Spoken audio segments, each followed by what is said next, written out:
নিযুক্তি প্ৰক্ৰিয়াই 1,56,000ত ভৰি দিলে আৰু কেইবাটাও বিভাগৰ নিযুক্তি আছে এতিয়াও আৰু আমি পৰ্যায়ক্ৰমে সেই নিযুক্তিখিনিও 10 ফেব্ৰুৱাৰীৰ আগতে আমি গোটেই নিযুক্তিৰ প্ৰক্ৰিয়াখিনি সমাপন কৰিম আৰু মোৰ মনে হয় যে আমি এটাও হাইকোৰ্ট কেছ নোহোৱাকৈ 1 লাখৰ জেগাত 1.5 লাখ 1,60,000 নিযুক্তি এইটো যোৱা 5 বছৰৰ এটা ডাঙৰ প্ৰাপ্তি আৰু মই ভাবোঁ যে এই গোটেই মডেলটো ইতিমধ্যে বিভিন্ন ৰাজ্যই আমাৰ লগত কথা পাতি তেওঁলোকে আমাৰ পৰা লৈও গৈছে লাহে লাহে গোটেই ভাৰততে এই নিযুক্তিৰ প্ৰক্ৰিয়াটো এটা আদৰ্শ হিচাপে বহুত ৰাজ্যই আমাৰ পৰা লৈ যাব এডিআৰি থাৰ্ড ইলেকশ্যনৰ পিছত এইকেইটা দিনটো আৰু নিযুক্তি এইটোতো আৰু বিহু গ'লে ইলেকশ্যনৰ ডেটে এনাউন্স হৈ যাব দেখোন যোৱাবাৰ 27 ফেব্ৰুৱাৰীত ইলেকশ্যন এনাউন্সে হৈছিল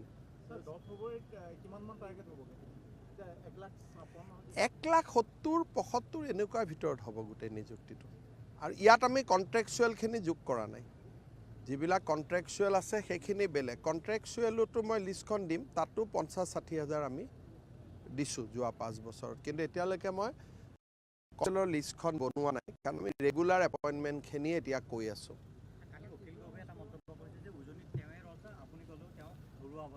চক তেওঁ ৰজা হৈ থাকক মোৰ কোনো আপত্তি নাই আমি প্ৰজা হৈ থাকিলে হ'ল তেওঁ ৰজা হৈ থাকিলে ভাল আমি প্ৰজা হৈ থাকিলে ভাল খালি অখিল গগৈয়ে যাতে ফেচবুক লাইভ কৰাটো এৰি নিদিয়ে ৰাতি চাই ভাল লাগে যোৱাকালি কি কৈছে তেওঁ ইংলেণ্ড আমেৰিকাৰ পৰা উকিল আনিব তেওঁ ইমানখিনিও নাজানে যে ইংলেণ্ড আমেৰিকাৰ উকিলে ভাৰতৰ কোৰ্টত থিয় হ'ব নোৱাৰে আইন মতেই থিয় হ'ব নোৱাৰে ফৰেন এডভোকেট ইণ্ডিয়াৰ কোৰ্টত খাৰাই হ'ব নোৱাৰে এইটো আইনগতভাৱে বেন কৰা আছে তেওঁৰ ইমানখিনিও জ্ঞান নাই সেইকাৰণে তেওঁ এজন এণ্টাৰটেইনমেণ্ট দিয়ে আপুনি এণ্টাৰটেইনমেণ্ট লওক ৰাতি শুনক আৰাম পাব We have crossed 1,56,000 appointments as on today without any court case. Everybody is happy. There is no allegation. It is completely a transparent appointment. People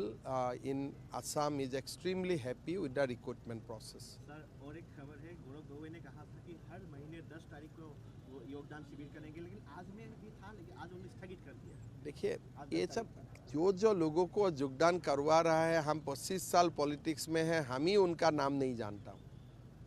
तो ये सब ऐसे ड्रामा है आसाम का तो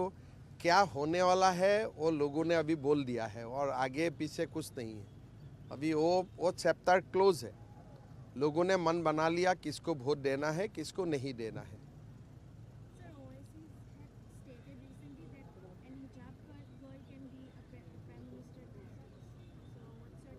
Constitutionally, there is no bar. Anybody can become prime minister. But India is a Hindu nation, Hindu civilization. And we will always believe and we are extremely confident that Indian prime minister will always be a Hindu person.